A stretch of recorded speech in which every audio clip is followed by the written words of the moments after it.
What is up, everybody, and welcome into Keeping It 1000 with myself, Adam Mares, and former Denver Nuggets coach, George Karl. Coach, it's good to see you again. It's been a minute. Oh, it's been a while. I mean, almost August, and we're still talking NBA basketball. This is when I've shut down my phones and didn't answer any phone from about July 15th to September 1. And that must have been nice. Yeah, the 6 weeks of August was always the month that I had no responsibilities. Didn't want any responsibilities with anything about basketball unless something was going on that was major and big time. This is where it was family time and vacation time. It was get away from and recharge time. Yeah. And all of a sudden it's going to be really short. Yeah. I was talking to some guys back in Milwaukee today, and a lot of friends that I had the opportunity to hear their emotional. A couple guys that actually cried and said it was amazing, and it was amazing. It was a good representation of how NBA basketball can lift the city. I love that. Is a fantastic quote.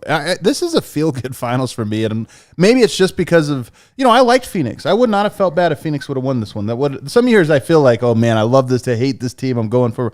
I liked both, but I agree with you that this one felt great.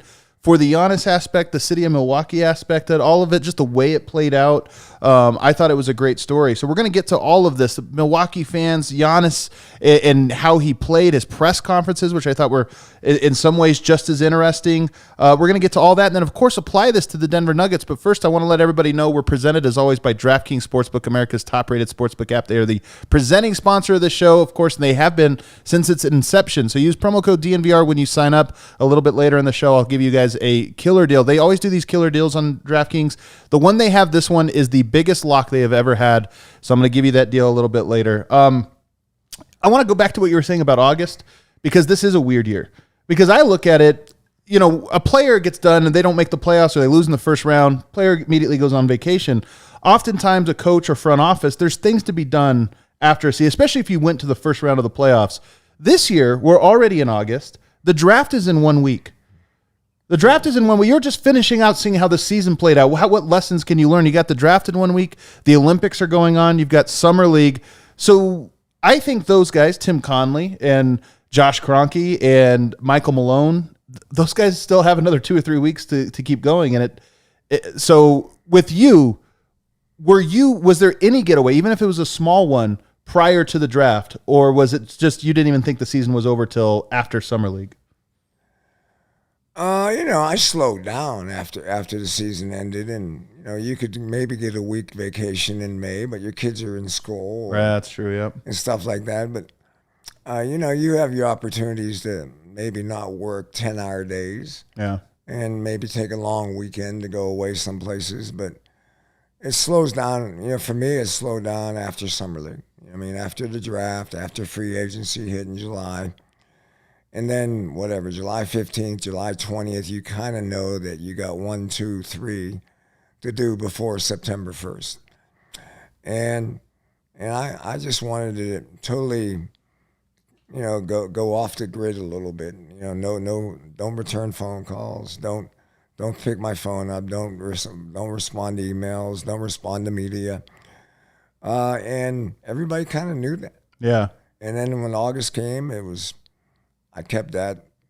We always had Gerg's camp in Vegas the first week in August, and I always would go to that because of respect to Gerg and loving what he has built and we have built, kind of with the Gary Payton stories of 30 years ago or 25 years ago or whatever ago. And then, Labor Day was go back to work. Yeah. The day after Labor Day, it's okay. Who's in the gym today? Let's get going. We got to get to. We only had 8 people, and we needed about 20. And but that's a good break. Yeah. A month, 5 weeks or something like that. That's a good break. Even though I know coaches during the season, it's pretty crazy. But this year, I just wonder about it because we're talking about Summer League that's going to go into, I don't know, the 18th of August or 20th of August, something like that. You're going to have camp a couple weeks later after that. So this year in particular, I wonder if a guy like a Michael Malone or some of the guys in the coaching staff, if their true offseason, not the little vacations they probably already had, but the true, like, I can unplug is really 2 weeks. No, they're not going to get enough time. I mean, I would think the front office and the coaching, probably the front row, the coaches, are going to be really, really squeezed into having any fun opportunities to have an extended time to recharge your battery. My retreat was to go to McCall, Idaho, and sit there on the lake and go jet skiing and play golf and do the rapids and get on horses and hang out in nature for about at least a week. But sometimes it was 2 or 3 weeks, and I actually lived in McCall a lot of times when I was coaching in Europe and when I was coaching in the CBA and. I would stay in McCall through September because the best month in McCall was probably September, and so, and I think most coaches have that. I know Greg Popovich likes to go to Europe, right, and hang out in Leningrad or hang out somewhere in Eastern Europe. But it's not only this year, but it's the last 2 years. There's just been a lot of, I don't know what the word to define it is. It's been somewhat crazy, somewhat chaotic, but we've gotten through it, and we've gotten through it in a positive way. Are there things that I didn't like? Yeah, there are things you probably didn't like.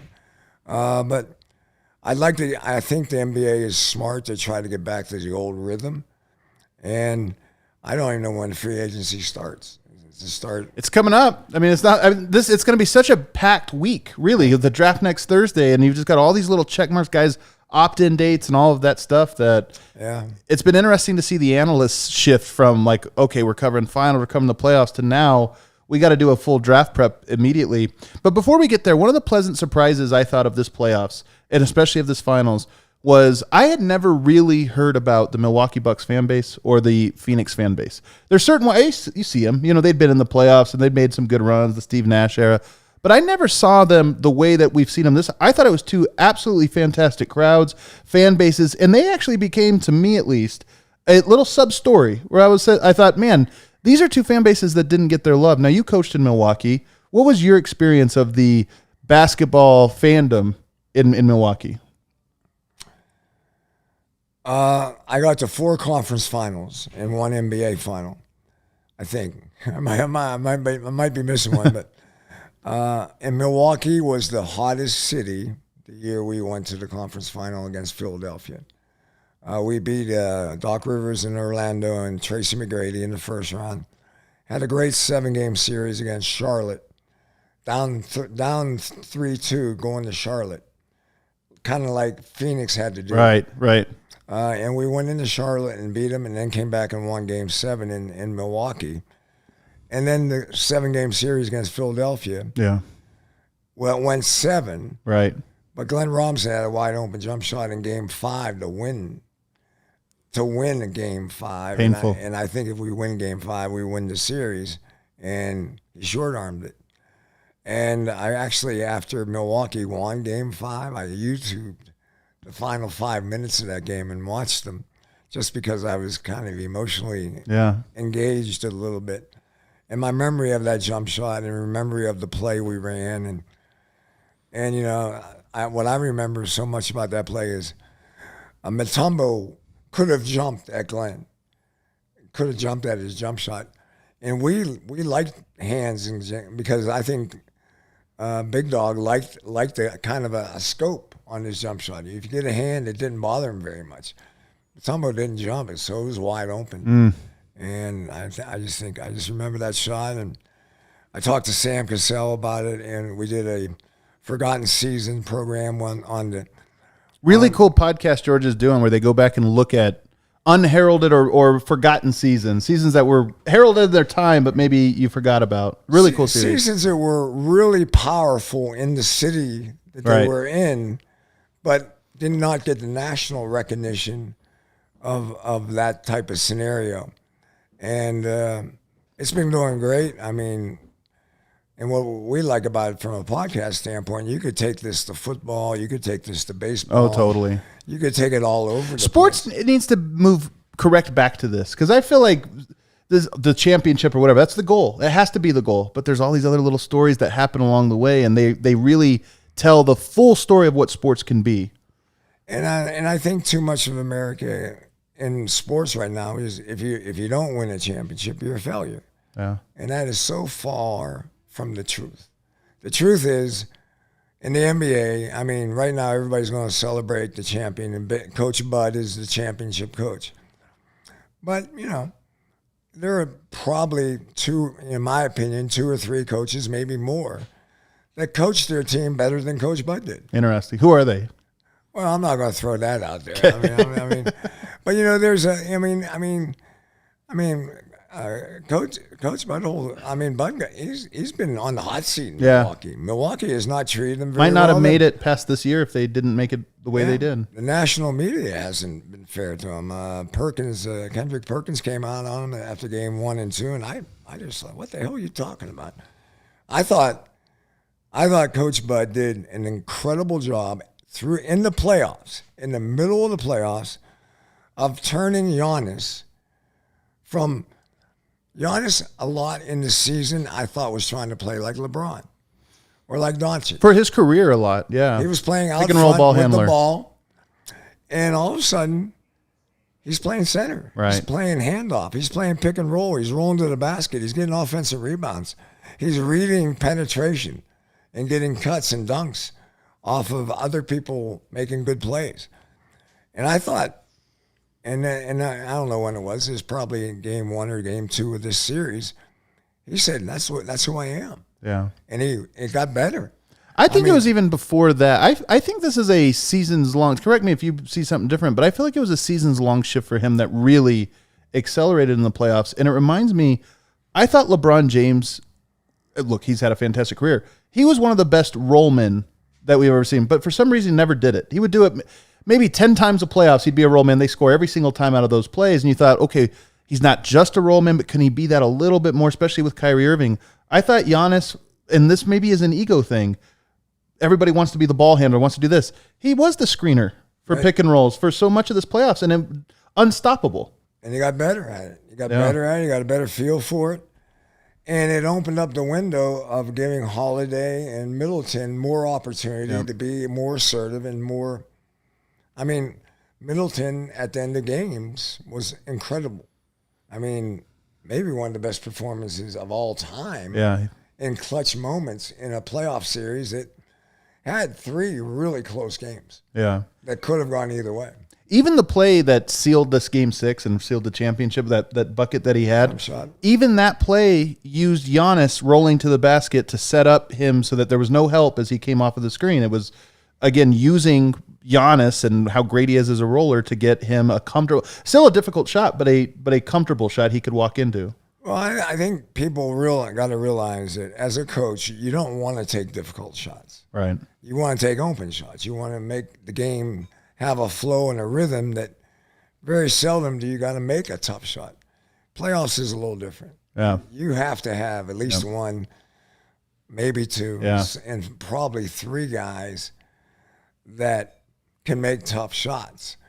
And what's funny is Phoenix faltered in that area. Their offense got Milwaukee got Phoenix under control, especially in most of the games in the fourth quarter.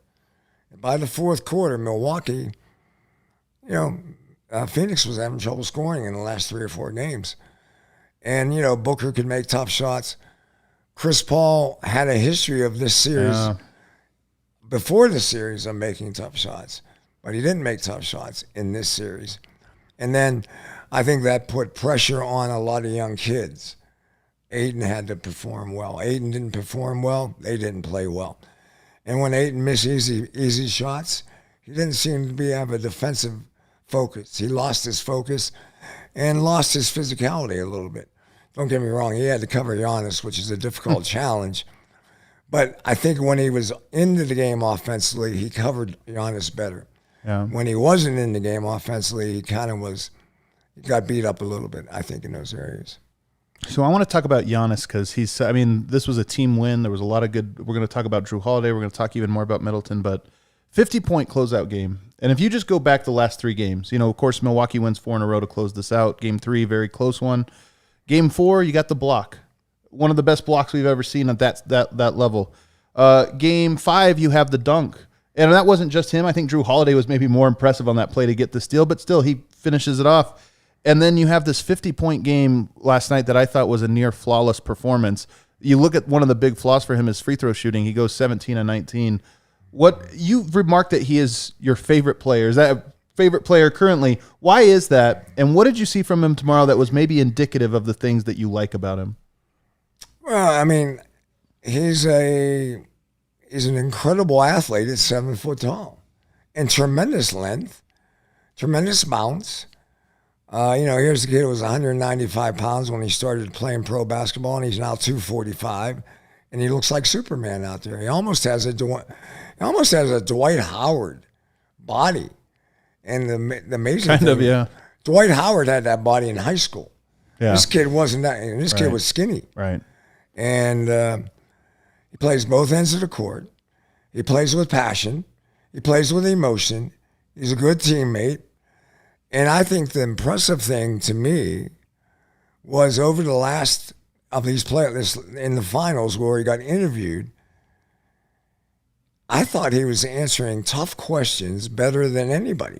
You don't just mean after this last game. You mean the entire finals. I'm talking early in the series when they got down 2-0. Mm-hmm. He was positive. He was pumped up. I saw one broadcast, he got a little emotional that we're going to win a championship. And I think in a lot of ways he made his team believe, but in a lot of ways he made the city of Milwaukee believe. Right. And you were asking me about my conference things. Milwaukee, the time we went to the conference championship, the city was lit up better than any city I've been in. Better than Denver when we went to conference championship. Better in Seattle the 2 times we went to the conference championship in Seattle. Went to the NBA finals. The city was lit up when we got to the finals. But for the conference finals, the city of Milwaukee was lit up. I think it was 2001. And, a jump shot away from the NBA finals. So one of the things I hate about the NBA is these fan bases don't get their due, because whenever you hear about, so-and-so should go to New York or LA, part of it is that people understand that's where people want to be. But a lot of this is the fans there. The fans. And look, there are great fans. The big cities, they're great fans. But I never would have known this about the Bucks. If you would have told me to rank the cities that you coached in from where they were, from playoff excitement or whatever, I would not have put Milwaukee number 1. And it makes me wonder why that is. It's just a story that isn't told. And I watch the thousands of people standing outside of Fiserv, and I go like, wow, I would have never guessed. I see all the people in Phoenix outside of the arena or outside of the airport at 1 a.m. in the morning to greet the team, thousands of people. And I go, wow, I would have never known Phoenix as a fan base capable of doing that. So it almost frustrates me. It excited me to see it, but it almost frustrated me that those things are never talked about. You go to Milwaukee and have a good team, they're going to pack outside, not just the building, but the city block. Well, I'll talk about Phoenix. Phoenix was impressive. That was a hot building.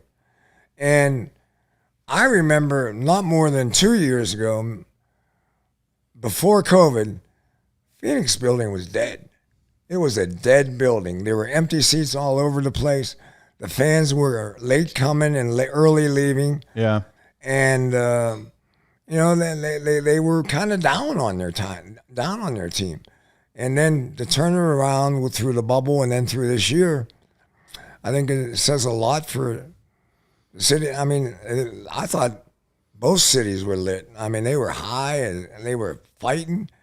But what Milwaukee did last night with 60,000 people outside the building? It was incredible. Was that what the number was? I didn't hear a number. I heard the number 60,000. Wow. And I know where that area is. And then they showed it a lot on the broadcast, and it looked like there was a hell of a lot of people there. And there was such a good energy. I know this is dumb, but when Game 6 started, I thought Milwaukee was going to win anyway, but when there was 2 hours before and they showed everybody just jumping and all that, I said, the energy in Milwaukee right now is great. It gives you that there's home court advantage, and then there's home court advantage when there's just a buzz. And there was a buzz there that they were about to win a championship, and I thought, man, Phoenix is not winning this one. I know that's kind of a silly existential thing, but it's real. It's real. You feel it, and I could feel it just watching the videos. Why did Milwaukee win the final? If you could narrow it down to a reason that they won the finals this year. I think the first thing that comes to mind is Milwaukee showed tremendous mental toughness. Yeah. Being down 2-0 twice and coming back. Having to win a game 7 in difficult. Had to win a game, and guy makes a shot and makes it go overtime. And still having the courage to keep winning. I just think that what they learned in their 2 years of hell, of losing when they're not supposed to lose, and going through that process, the resiliency and the perseverance of what they learned showed in how they performed. And I thought as the series moved on, Phoenix's inexperience showed and where they were in the process of playoff championship basketball. Now, I think Booker's going to be a hell of a player, but I was worried about Booker all through the series, even though he probably performed better than I thought he would. But that first half he had last night, I thought he was going to have that more often than he did. He probably had it 3 times in the series. I thought he could have it 4 or 5 times. Chris Paul, I don't know what happened, but he lost his greatness. What do you think happened, though, if you were to guess? I think he's banged up. Yeah. I thought he missed some shots that he never misses. Injured or banged up? Because to go through the playoffs, you're probably no player's not going to be banged up by the end of the finals. I just thought, he put a clinic on the Denver Nuggets. Yeah. He put a clinic on him on making that 14-foot fadeaway jump shot with good defense most of the time on him. And he had those same shots in game 4, 5, and 6, wide open sometimes, and didn't make them. And those were shots that, I don't know if it was confidence or a combination of injury. Everybody said his left hand, something's wrong with his left hand. But I also thought he had a mad dog defender on him. Holiday, I was really impressed. There's not many guys, I don't say this about many guys, but Jrue Holiday made me think about Gary Payton a little bit. Really? That's how good I thought he was. And not only did he cover Chris Paul well, he was probably the best cover on Booker. Right. There's no that's not a controversial. For sure he was. Middleton did, and then you got Middleton and Giannis. More good defenders. And that is probably, at the end of the night, I said, I liked the series more than anything before. Is one, I thought the referee let the game get physical. Definitely true. Which I liked. Me too. And then defense matters. Defense, what we've been talking about for 2 years is the explosion of offense. Right. And I want you to know, and I think you can probably even say the LA Lakers won last year because of their defense. No doubt about it. And the reason the Milwaukee Bucks won this year is they're a better defensive team than Phoenix. Yeah. There's no question about that. And you look at the amount of defenders that they had. Your sayings always stick with me, and one of your sayings that you've had on the show over and over is there's nothing more intimidating in the playoffs than when you can't score. And you just ask, what was it about Chris Paul? He missed all those shots. Well, I think the thing was, if he missed a shot against Denver, the confidence that the next time down he would make one was so high. There's no pressure. I miss a shot. All right, that's just because I missed, not because they're going to make it harder next time. And I think with Milwaukee, it was, you watched the beginning of that game, it was 7-6 before Bud called a timeout. I think it was 6 minutes into the game. Both teams were flying around, but Milwaukee, the how hard both teams had to fight to get a basket, it made me think, okay, that little fall away from 18 feet, now where you have there's no question, because if I miss it, I just come down. Now it's like, hey, every mildly open shot took so much work that I might not get another one till the second quarter. So I better make it if I get this one. I think that, as well as all the defense, obviously, and Jrue Holiday, I think that sticks with me of second guessing every shot you take because they're not coming around every time down the court. No, the beginning of that game reminded me of an old school 1996 game of where, you just knew every shot was going to be difficult. Every shot was if you could find a matchup or if you could find a layup, it's a celebration. Right. And what I think Milwaukee did really well was they got in control of Ayton a little bit. I mean, Ayton missed a lot of not easy shots, but he missed a lot of around the basket shots. And again, youthful. They're playing 4 young basketball players out there. Yeah. Bridges is young. Johnson is young. Payne. Ayton is young. Booker is young. Cameron Payne. They're all young. Yeah, a lot of young players. And all somewhat inexperienced in the form. Chris Paul was the only guy.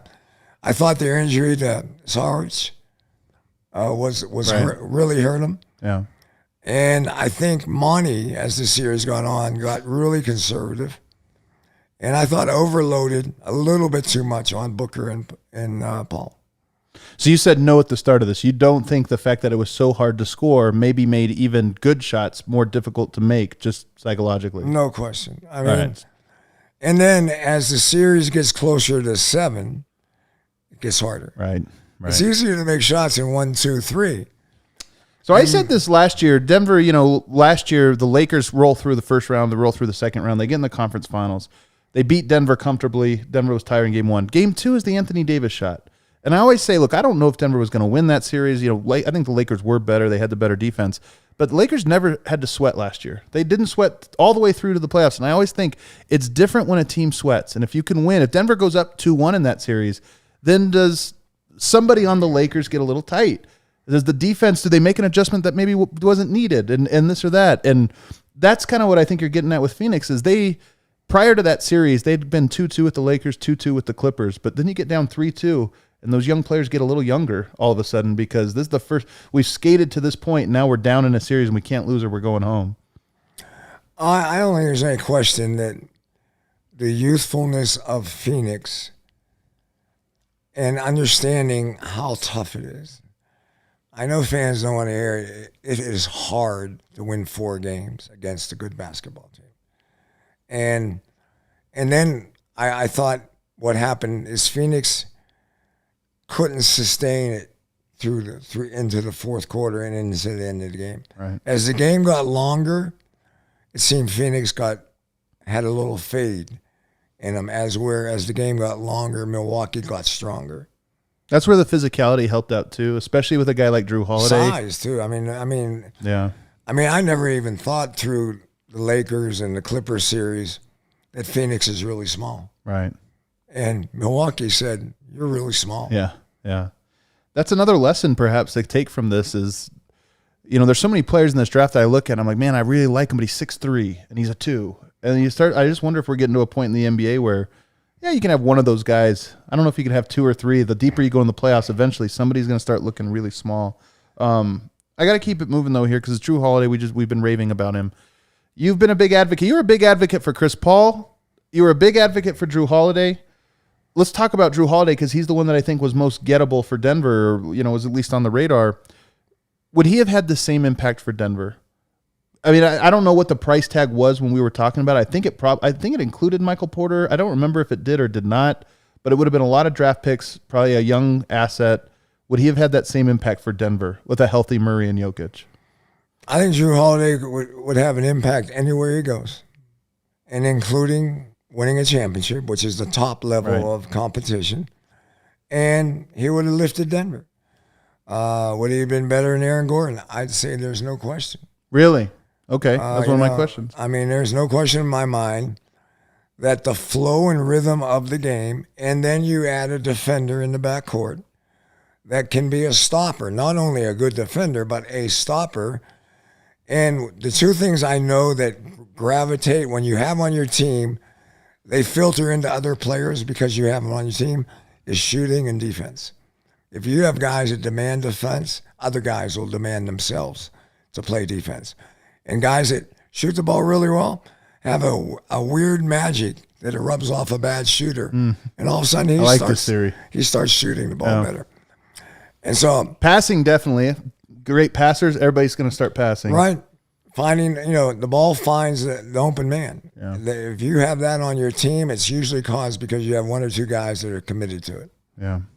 I love that. Why don't we hit our first break? On the other side, let's turn our attention more to some Nuggets stuff now. And what can we learn about the Nuggets and how they need to build their roster? I even want to ask the big question, which is, I think this every year when we go deep in the finals, I watch the level of defenses that have played at the finals level. It's almost always good. Both these teams were good defensively. And it makes me wonder, Murray, Porter, Jokic, can you build a team good enough around those three to be able to do this? It's an interesting question. We'll do it on the other side. But first, guys, DraftKings Sportsbook, the presenting sponsor, and obviously my favorite one. We talk about them every single day. We have the Bet Show that gives you free winners every single day using the DraftKings Sportsbook app. And right now, they always do this deal for new users to get you to sign up. They say you bet $1 and then they'll give you some kind of crazy odds boost. Well, this one's the craziest one I've ever heard of. It has to do with the Tokyo Olympics, which are starting this Friday. I can't wait. Very excited for it. You bet $1, and if the United States wins a single medal in the Olympics, then you will win $100. So you bet $1, and if the U.S. gets one medal, I think that's a lock. I would say that's close to a lock. So if you want to make $100 on your one, here's what you're going to do. You just bet $1. You sign up, you use the promo code DNVR, and if an American athlete gets to take the gold, the silver, or the bronze at any point in the Olympics, you're going to win $100. Betting on DraftKings Sportsbook is very easy. It's safe. It's reliable. It's secure. You can withdraw or deposit money at your own convenience. It's really, really easy to navigate and use. You just click on the Olympics one there. You can bet on whichever event you want. So download the top-rated Sportsbook app right now and use promo code DNVR when you sign up. Turn $1 into $100 in free credits if America wins a single medal. That's promo code DNVR for a limited time only. Must be 21 or older. Colorado only. New customers only. Restrictions apply. See DraftKings.com/sportsbook for details. And if you have a gambling problem, call 1-800-522-4700. Back here on the Keeping It 1000 podcast, myself and George Karl, and we just broke down the Milwaukee Bucks. We talked about some of our takeaways from them. I am at the end of the show going to ask about what Giannis talked about afterwards about the difference between easy championships and difficult championships, and if Coach sees a difference in value from one championship to the next, or if championship is the only thing that matters. But I want to first talk about the Denver Nuggets and just kind of where they go. So you've advocated for Chris Paul. You've advocated for Jrue Holiday. I think you have to be feeling really good because when I say advocate, you didn't just say this one time. You kind of harped on it. You harped on it for a while. On Twitter, on this show, on your show, everywhere you went, you said Jrue Holiday, Chris Paul, these are guys to go get, and they were in the finals. So you have to be feeling good about that, I imagine. Well, I'm not. I mean, why people don't make trades? Coaches want to win tomorrow. Coaches want to win the year they're coaching in. But, I think I've been very blunt on the Nuggets, in my opinion, worry too much about future potential than the now of winning a championship. I think for 4 years, the team has had enough talent to win a championship. If the pieces, they're going to have to make maneuvers. And they keep adding new faces and new personality of potential. And I was happy when they picked up Aaron Gordon because that was a little more to the future of having a proven pro player. And there are not a lot of rookies playing in the NBA Finals. There are not a lot of 1, 2, 3 year players playing in the NBA Finals. And if that's your goal, I think you got to build your roster a little more around the good pro that somehow, some reason wants to come to Denver. That second part is difficult. Or you can trade for him. Or Denver can get him in a trade. And they have assets. They have draft picks. They have value on their roster. And I don't think they've maneuvered that very well to take a team that I thought 3 or 4 years ago was a good playoff team to become a championship contending team. In general, Adam, I think the city of Denver thinks Denver can win a championship. Sure. But the NBA fan base, I don't think believes that Denver is good enough. With a healthy Jamal Murray. Well, Jamal Murray, the thing that I tell fans, because they're all nervous about Jamal Murray, is Jamal Murray's injury is a 2-year injury. Right. I mean, it's not only this year, and he'll come back and play this coming year, but you cannot expect him to be 100%. It's going to be somewhere in the second year where he starts feeling the vibe that I'm getting back to where I was. Right. So it's a long way away. You got to manage that. Yeah. And so I'm going to go out and say again, there's a guy out there that I like. Okay. That is not proven, though. But I thought he had a hell of a year this year. He's big. He passes the ball really well. He's a point guard. And I think he's worked on his game. And it's Lonzo Ball. Oh, well, now you're singing my music here. This is my guy. Everybody in the comments knows this is my guy. So tell me why Lonzo Ball? And is Lonzo Ball a replacement of somebody on the roster now, or is he an addition to kind of the core? And when I say core, Jokic and Murray are center of the core. Michael Porter is, right there as the core as well. Is it an addition to those guys? I think the third fiddle on this team the second and third fiddle on this team is up for grabs next year. Okay. Murray's going to show these back, and that's not going to happen until March or April. Right. Okay? Porter has not proven to me that he's a second, third fiddle guy. I like him. I would like to keep him. But again, I'm not overreacting to potential. Okay. Because I still don't know exactly what Michael Porter Jr. is. Well, how do you account for Porter's such an interesting one, because you're right. Like, you watch him in the playoffs here, especially in that second round, and you think, okay, he's one of the 20 best guys on the in this series. But you watch him, I think maybe you disagree with this, but I think it'd be hard to watch his game and look at him and say, oh, that's a 6'10", 6'11", hyper athletic, dead-eye three-point shooter. Like, I know you don't like potential because you can't ever see that far around the curve, but he does seem to have more potential than your average player just based on the physical gifts. No, I mean, there's no question he's a gifted player. He has all-star talent. Yeah. I mean, does he have a mentality? Does he have a position? Right. The game evolves away from certain positions. Yeah, that's true. I mean, for 30 years, the center was the most important position in basketball. Right. It now is the minimal, maybe third or fourth position in basketball. So 6'11", 6'10", 6'11", three men. Who are they? Tell me, who are they? Yeah, that's a 4 now. I mean, tell me what 2 or 3 men is 6'11", and is a hell of a shooter, but can't cover 2 or 3 men. Right. And I you brought up the subject of your 3 best players on the team right now. If you're rating them as defenders, they're not getting high grades. Right. They're getting better. I think all of them have gotten a little bit better. I think Jokic made big strides. Murray got better. Porter got better. But they're not building a defensive-minded basketball team around that nucleus. You got to go find some guys that really are special. Can you, though, with those guys? I mean, you're talking about Porter as a 4. I agree with you. I think you can maybe do a combo thing, and Aaron Gordon guards some 4s or whatever. You can maybe get cute there. But can you, with those 3 guys, is there potential high enough defensively that you... Well, again, fans are going to be happy with Michael Porter Jr. playing and winning 50 games and dominating weaker teams. I think you got to start judging the Denver Nuggets on how good do they play against the best teams. No question about it.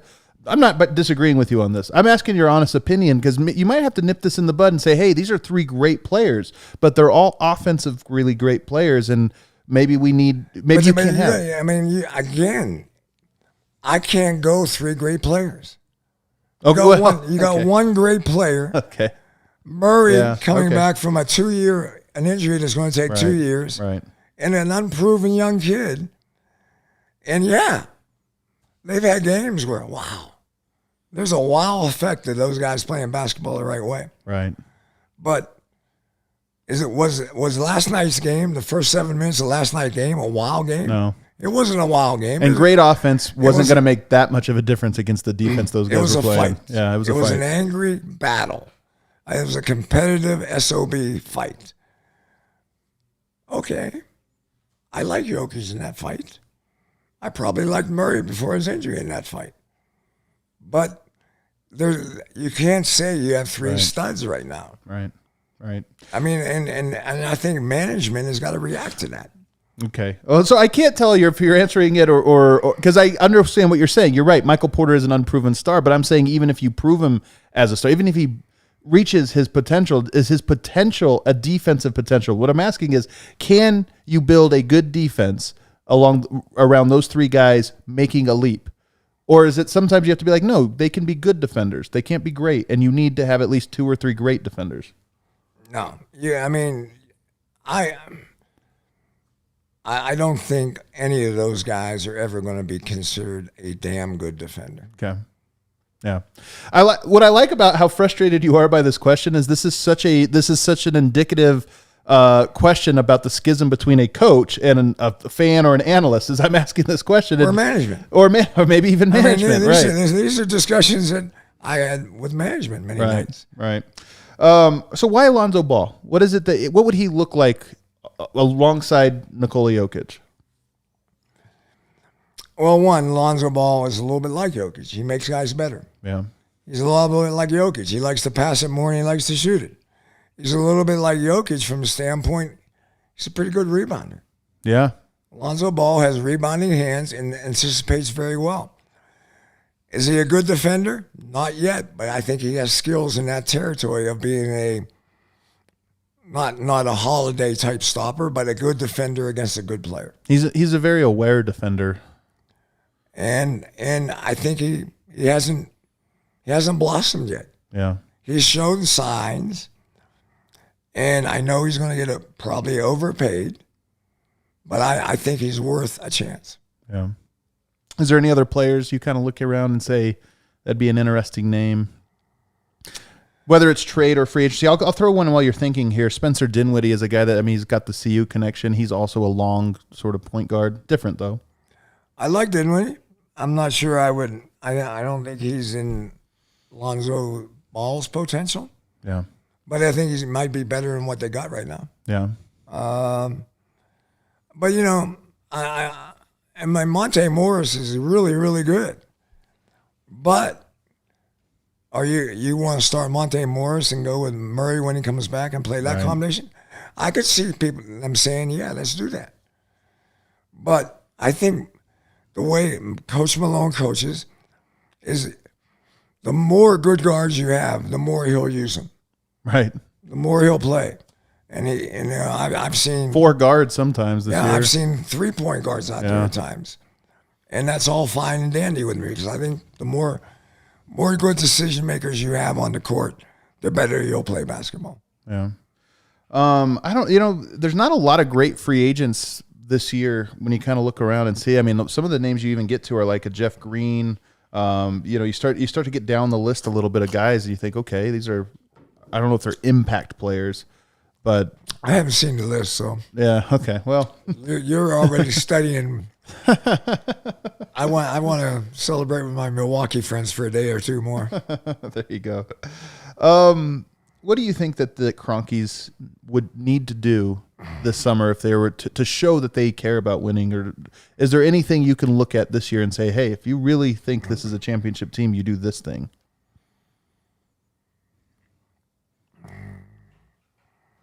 I think be proactive, I don't know the free agent market. I don't know if anything fits their personality. They have assets. I would like to see them, instead of drafting, I would like them to trade their draft pick and try to get a player. I want a proven player. I don't want potential players anymore. We got enough of them.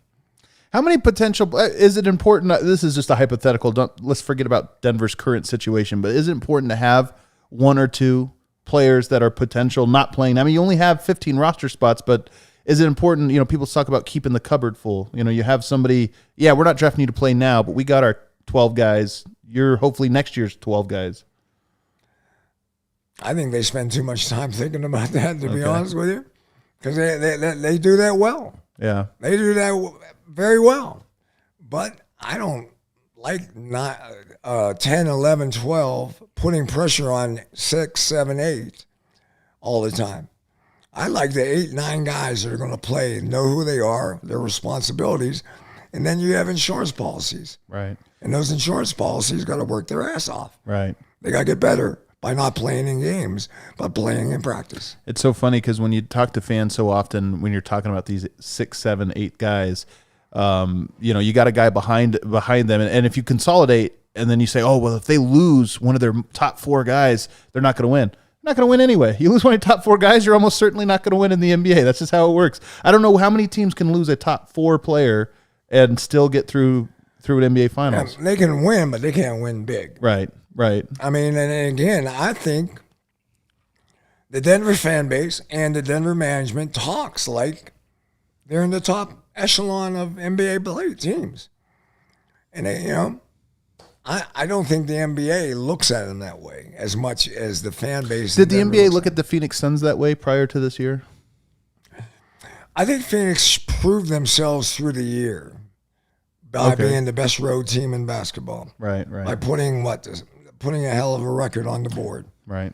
And I thought, the Chris Paul personality to that team, got NBA respect. The only reason I'm pushing back on this is if I'm looking at it from Denver's perspective, I think Denver can look at their roster before Jamal Murray went down and say, we beat Phoenix 2 out of 3. They were close games. I'm going back. You guys got to, the Jamal Murray injury is something that I think management's got to be aware of.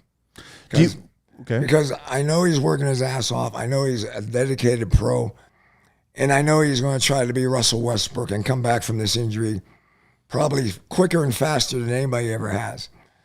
But the injury says it takes time. Well, so I don't know if this is where you're going or trying to steer me, but so because if you miss a whole year, even if he comes back, you're saying next year doesn't sound great because he's such a big piece. You can't really win without him and he won't be there. But would you trade him? Would you consider if a team was trying to rebuild and they said, hey, he's on contract for 4 more years, a Damian Lillard comes through, you would pull the trigger on that? I definitely listen to Damian Lillard. I mean, that's a stud. And again, I don't study Denver's salary cap. But something that the Kroenke should be aware of is not many teams win championships without going into the tax. Right. And so that would be the one step that they would announce for the next 5 years. We will go into the tax if it makes our team better. Right. I'll add a second thing, put them back on television. To me, this is a 2-year thing. I'm ready. I don't care what happens. They need to be where people can actually watch them. Well, it's become a total joke. I watch these fan bases. I watch Milwaukee, and I think, would Denver do that? Would they be a fraction of that? And I think it's so hard right now when, with them not being, I just feel like momentum's halted with this sort of TV dispute. But it's a rabbit hole we've gone down before. We don't have to go again. Wes Unseld just got picked up by the Washington Wizards. Michael Malone now has 2 branches on the coaching tree. He's got Chris Finch, who was an assistant for a while, is now in Minnesota, and now Wes Unseld. Just, first question is just, when a coach leaves, Denver was advocating for Wes Unseld quite a bit. I think coaches take a lot of pride in having a coaching tree and saying, hey, this was a guy that was with me, and now he's got a head job. Like, what is it like when you lose a coach to become another head coach? You have how many coaches around the league right now? Your coaching tree has how many branches on it? Terry Stotts, Dwayne Casey, Nate McMillan, Jamal Mosley, Chauncey. You could say Chauncey's in my. Sure. I mean, I think Chauncey would probably give Larry Brown most of the love, but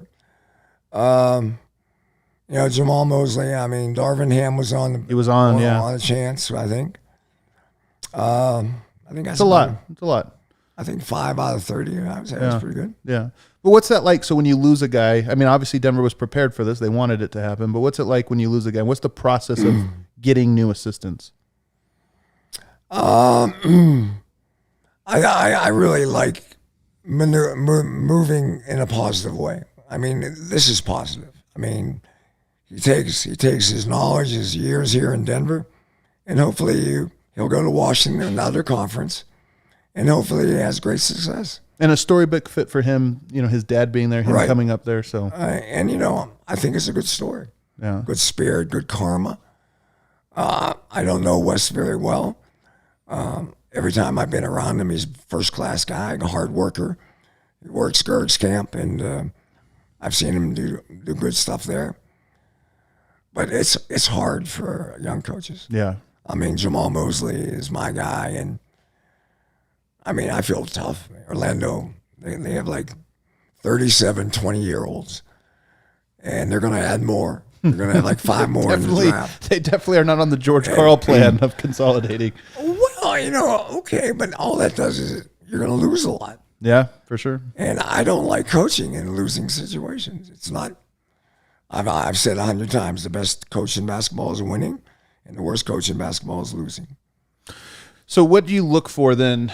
Denver, here's a thought I have as an outsider, having never been inside a season with a coaching staff, is I think you need new perspective every now and then. Sometimes it can get stale. Yeah. So you get an assistant coach in. To me, it's like, okay, that's a new voice in. You keep continuity, but you get a new perspective in that maybe has a new, hey, why don't we do this? Or why don't we radically structure? Are you looking for that? Are you looking for somebody that's like, hey, let's get something outside of the box to get fresh ideas in here? I love the idea outside the box. Like, I was actually talking to an NBA coach today about, like, I think San Antonio needs to go get an outside the box guy.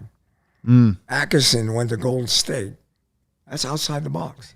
I thought that was good. They have a really good, interesting staff. And if you talk about out the box, Golden State has a lot of out the box. They just picked up Jokic's old coach, Dejan Milojevic. Very respected in Europe, but again, it goes on there. You have so many different voices. And I think the one thing I don't like about the NBA right now is there's too many coaches. I mean, there's a lot too many. Oh, really? Well, there's too many voices now in the kitchen. Okay. I don't know. A lot of them are coaches. Now they're physiologists. There's analytics. There's nutritionists, load management. I think you can make, Bill Gates said, have a staff that is one half of a man too few, where everybody's got to overachieve. Oh, I see. Than having a staff that is 1.5 man too much, that they can underachieve. Interesting. I like that's a really interesting philosophy.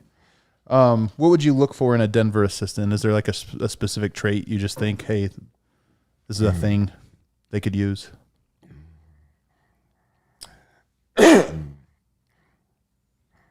I think they should add someone probably that likes to play really fast. Oh, someone to put some speed back into the team. Interesting. I don't like the pace of the team. If I was analyzing right now, I would think they could be a better pace basketball team rather than a low possession basketball team. I won't really know the answer to this, but when we talked about the Cronkies, and one thing I'm interested to see if they just spend.